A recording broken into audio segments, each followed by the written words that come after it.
Bench bracket installation. We recommend to install one bench bracket every 2 feet maximum.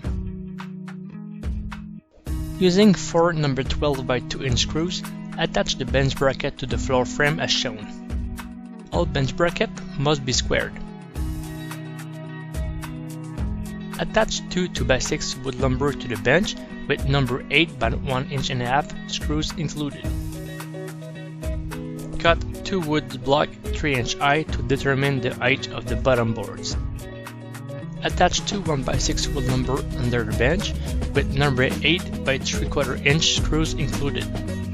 Using number 8 by 1.5 inch screws, attach the 2 2x6 wood lumber to the back, respecting a 2 inch space for the first 2x6 and 3 inch for the second 2x6. Finally, it is possible to install a 2x4 flat on top of the back and another 2x4 in front of the bench as shown.